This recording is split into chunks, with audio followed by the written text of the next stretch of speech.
Okay. Hi everyone, welcome to my channel.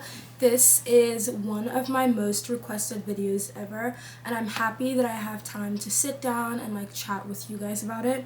I have my phone here just because I have notes, because I want to have organized thoughts, and I filmed this video twice now and I didn't like any of the videos that I filmed before, so I wrote down everything that I kind of wanted to touch on and just speak about. So just to preface, I want to make sure that everyone knows that this is my experience.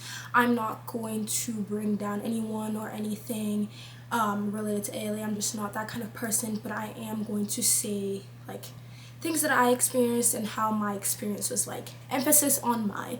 To any alumni, to any prospective students, this is my experience. Everyone's experience differs. There's some people who had way worse experience than me, and there's some people who had even better experiences than me. But I had a fairly good experience at the African Leadership Academy.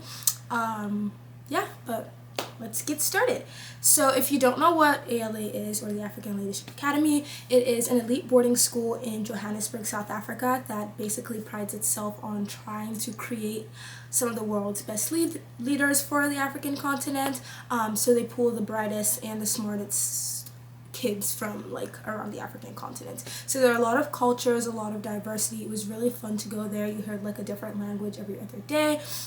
And it was just nice to be in an environment with also students who wanted to strive and work really hard. But that being said, my first point talks about the academics of ALA. So because ALA is a sixth form, we did the regular A level subject, but we also had the ALA curriculum as well, which were 3 different subjects: African Studies, Entrepreneurial Leadership, and I forget the last one, but we had writing and rhetoric. That was our third one. So we had those 3 subjects, and we had exams, we had tests for that, and we also had the A levels. So being in that environment, it was very, very academically stressful, and we were always doing work. We had a regular schedule, but we had a mix of these different high intensity subjects that you were doing, which most students who are doing A-level subjects were only doing their A-level subjects and then ECs, but we were doing ECs, which means extracurriculars, the ALA curriculum as well as the academic curriculum. And I guess the aim of the program is to stretch you, to make sure you're ready for university, but sometimes it was just too much. We barely had time to do anything ourselves. For the A-level curriculum and stuff, it was rushed when we had to do mock exams and get reviews and then try and fix things. And I feel in part some of the results that I didn't get the results that I hoped I would have gotten out of my A-levels, just because there was just not enough time to do every single thing. And if I could go back or give feedback, that is something that I would say they should work on. And also being in that kind of environment, there's a lot of competition within students, and there's just there's this environment of trying to find who yourself is, because everyone is doing such incredible things. The students who went there were so incredibly talented and gifted, and it was sometimes hard to figure out where you fit in, and have imposter syndrome, because you are surrounded by the best of the best. You could have been great in your high school, but you are with students who were the best people in their high school as well. So it was just the battle of the grades, but I was never really in competition with people. It was just more so me trying to figure out where I fit, and how to figure out my studying habits, and how to figure out the kind of person I wanted to be, what I wanted to be involved in, and just reminding myself daily that I deserve to be here. This was my spot, and I'm going to utilize this as best as I can. Speaking of utilizing as best as you can, I think that ALA prides itself on independence and things like that, but sometimes you have a lot of self-reliance when it comes to how you're able to survive. It was kind of very university based, which I guess that's the point, because you're being prepared for university, but I do feel in some environments there could have been some extra help and some extra guidance needed, just because of the amount of students that were doing things there. So during my time there, I think that was some of the most enlightening time, the time where I was exposed to a lot of intellectual discussions that I'd never come across before, and I am really thankful for that. I think that's something that I'm extremely grateful for. There's a lot of topics that I can someone is falling in, so there's a lot of topics that I'm fairly knowledgeable about, and I wasn't as knowledgeable about before, like countries' wars, countries' perspectives on things, and while they, like global history in general. And while that may sound like really small and like really like basically not meaningful, it meant a lot to me because I felt like I could converse with other people. I converse with my dad a lot more about things that are going on in the world, state affairs, state politics, and things like that. I can hold my own conversations, and I'm not, maybe I could have learned that outside of ALA, but this was something that really mattered to me and that I wanted to know about. Okay, I also talked about like extracurriculars in depth because and I said in quotes, like, why were we applying to like extracurriculars in sixth form? So there are a lot of competitive like extracurricular activities. Like for instance, I was president of ACE. There were also a lot of like, I don't remember what they were called, but there are these organizations, like different organizations on campus where students would have the opportunities to be leaders of and become presidents of, and just help them kind of solve a niche that was either related to ALA or outside of ALA. I was president of the assembly and cultural events like organization, so we ran assemblies, cultural events on campus, things like that. We threw parties here and there. It was really fun. I really love ACE. Shout out to anyone that's in ACE.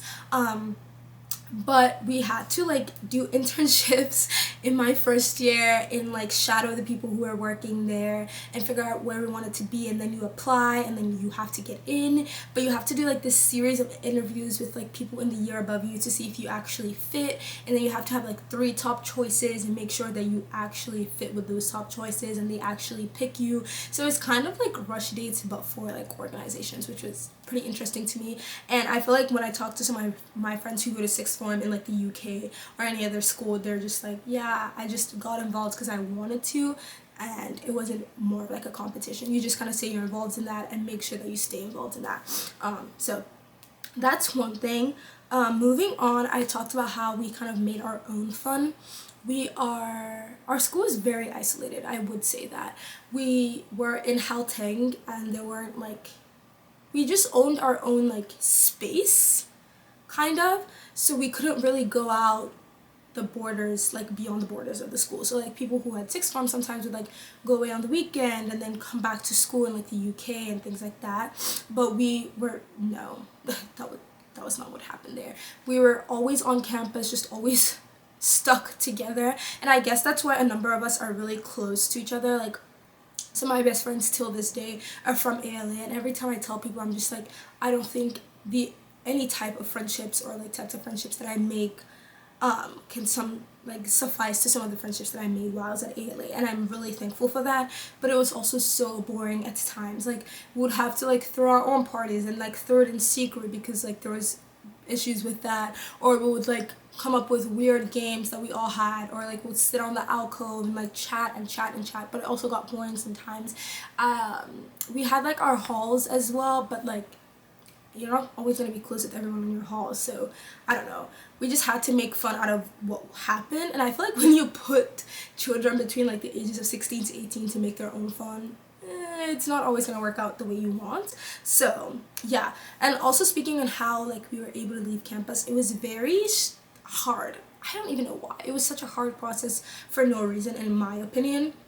Like we would have to fill out an application, have to find like a chaperone. If you had like family there, like they would have to vet them, like get letters from your own family, cross check with your own family. Like my mom in Nigeria would have to sign and like find a way to talk to them and like say like yes, she can actually go off campus.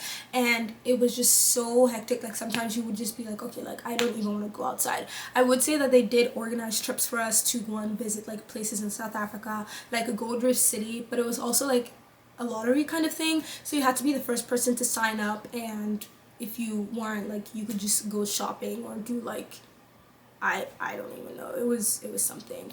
I went pottery, like I went to a pottery lesson. I ended up going to Gold Reef City after I became a student ambassador. We had some like netball dinners that I would go to, so there were like sports and things like that, but it wasn't taken as seriously.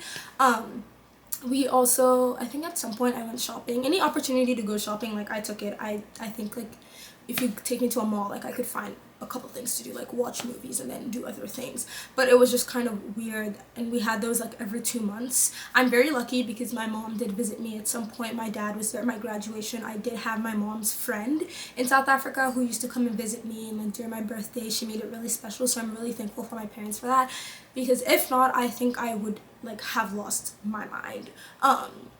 But yeah, speaking of sports, like we did have sports available. We had netball. I picked up netball there, which was really nice, and I still talk about it till this day. I'm still really like fairly close with some of the people on the team, which I'm happy for. There was basketball, but it wasn't like you were gonna be recruited to play like basketball for a university. I think one person did, but like it wasn't like that kind of thing.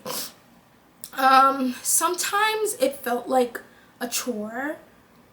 And because everything was like, every weekend that we had, it couldn't just be like a weekend. Like we had weekend A and like weekend B, and they would always have some like mandatory event that we had to go for, like mandatory assembly that we had to do, and it was just tiring because if you're working all week with such an academically loaded schedule, and then the one weekend that I actually want to sleep in till like 12 p.m. or 1 p.m.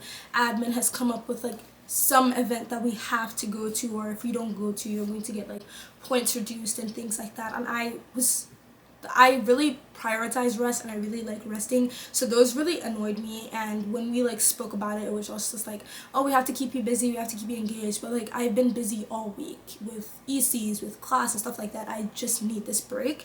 And I felt like we had instances like that with admin where we were constantly fighting with admin, and we always had to kind of show up for ourselves because it was like we weren't being taken seriously. Like we were treated like these adults, or like semi-adults on their way to university, but they were just like these childlike and infantilization kind of aspects of admin as well. Like they wouldn't expect like people to get in relationships. Like if you were holding hands with someone, you would be in immediate trouble, or like you were looked at weird, like why are you doing this and that. But then you have kids who have all these raging hormones.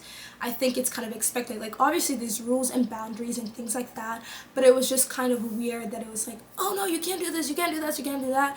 And I think it created more avenue for people to be like, okay, like I'm gonna do that, I'm gonna do what you didn't ask me to do. I'm gonna do what you said I couldn't do.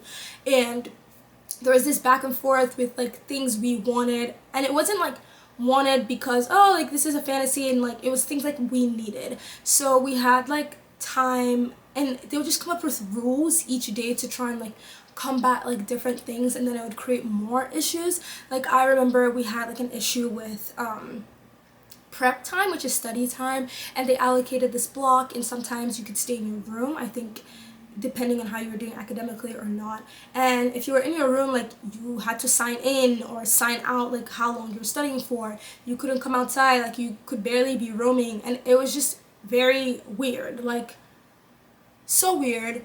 I don't even know, like sometimes you even got detention for, I think, not being in your room. I got detention once because I didn't even show up to like a family PC dinner that we had, but I was like, I had something else to do, and I explained that.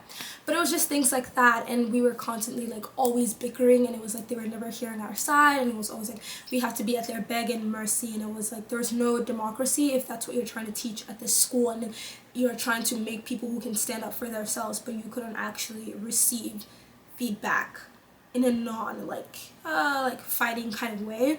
I did feel like at some points that some of the admin were using or enacting their power in ways that just felt very wrong to me. The way like sometimes you were spoken to, or the way sometimes, like I don't mind following instructions, just to preface. I am a very Nigerian Yoruba girl, like I'm very happy to follow instructions, I'm very happy to follow rules, I'm very obedient, but it's just like, and I won't talk back, I would just know this in my head, like I'm speaking now. But it was just like the way some people would speak about students, or the way they would go about fixing issues, or the way they would go about handling like privacy issues or like romance issues with students was just way out of line in my opinion. I was just like, this is way overboard, like we all need to calm down. And I didn't like how that was done. I also felt like there wasn't like complete transparency all the time, and maybe we didn't require transparency, but I feel like to some extent we did.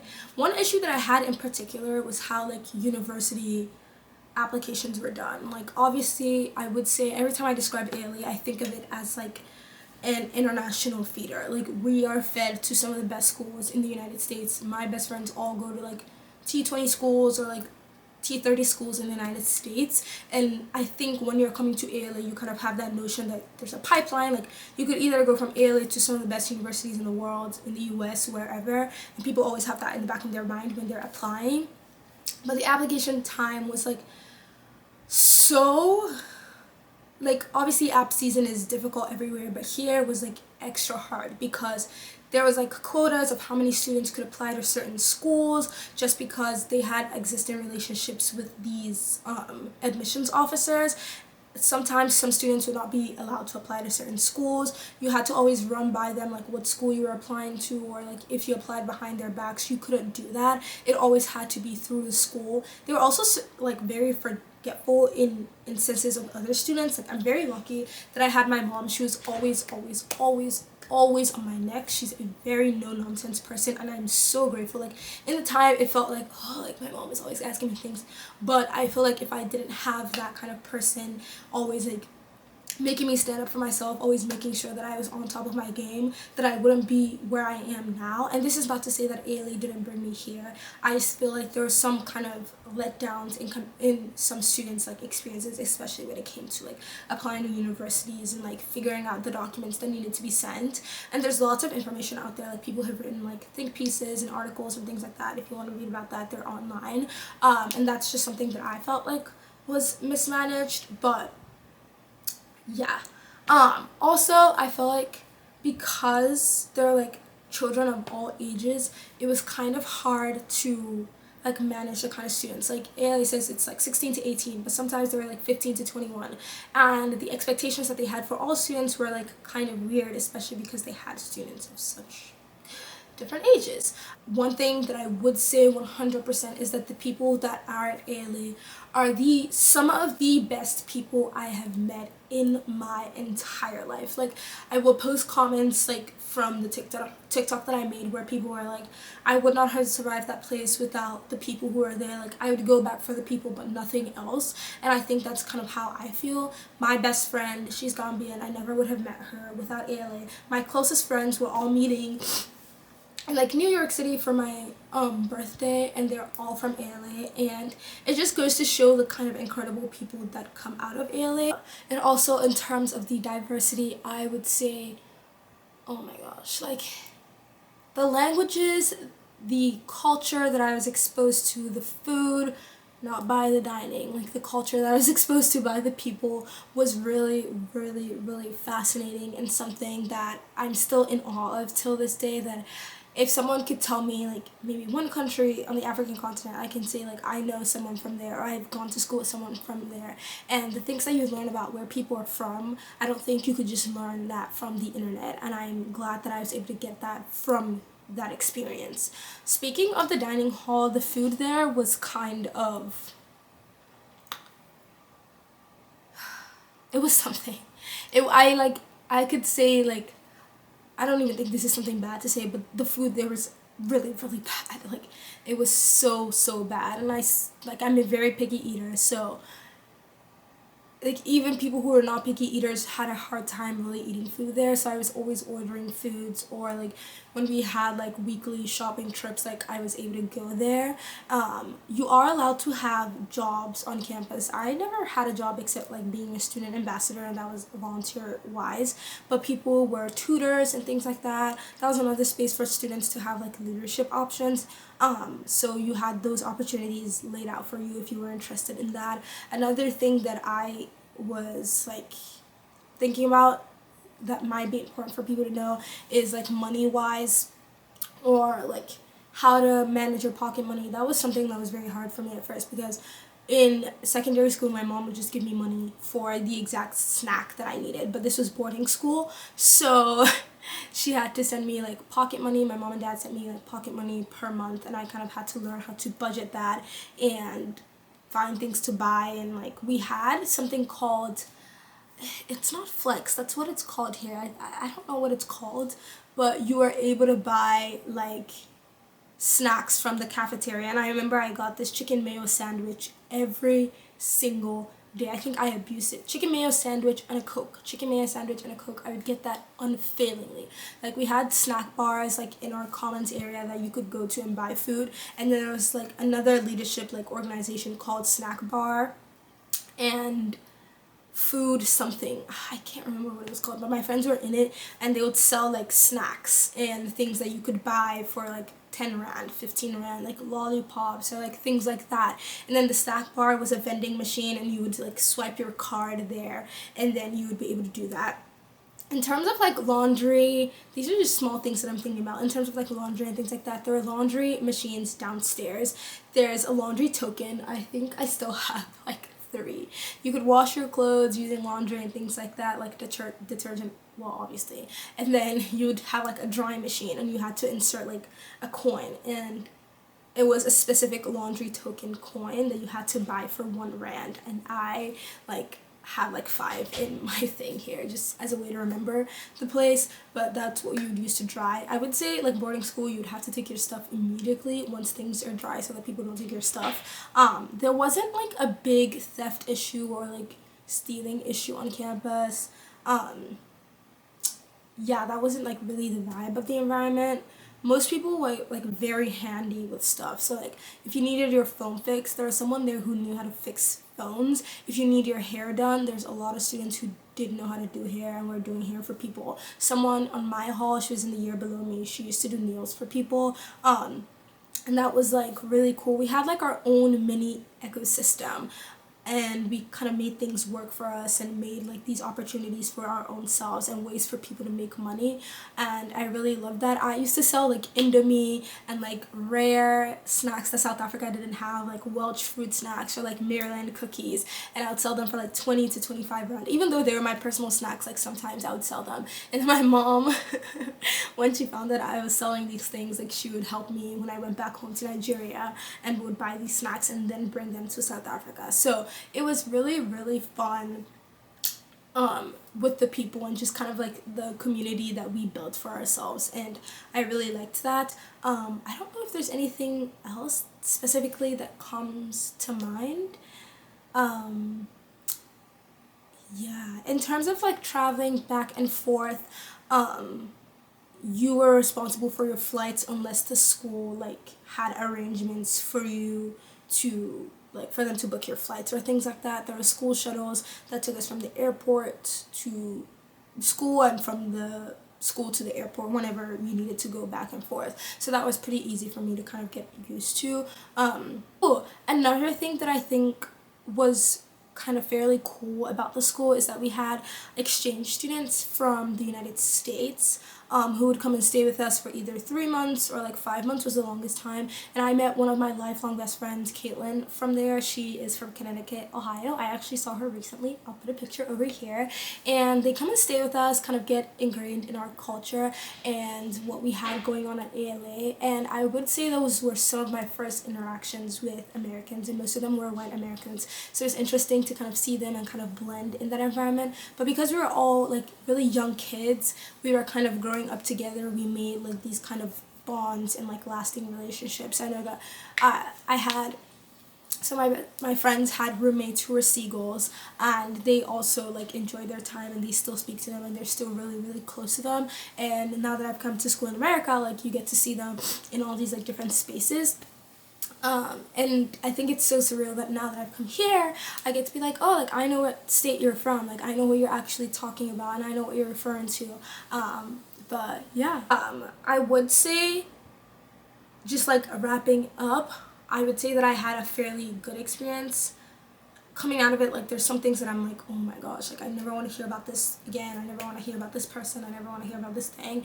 But I don't know. I would say also to people, someone made a comment on my TikTok because I made a funny TikTok that, oh, like, you have all these opportunities now, like, so why does it matter? I think it does matter, especially for people who want to go to such an environment, to know what is expected of you, to know what is coming out of that experience. There are some good experiences, there are some bad experiences that should not derail you from going to the school, but just keep that in mind when you're going there, that these kind of things can happen, and they do happen to people. And some of the teachers till this day, like, I'm still very appreciative of them just because of how they formed my mindset, how they were able to influence my life, and I'm super grateful to them.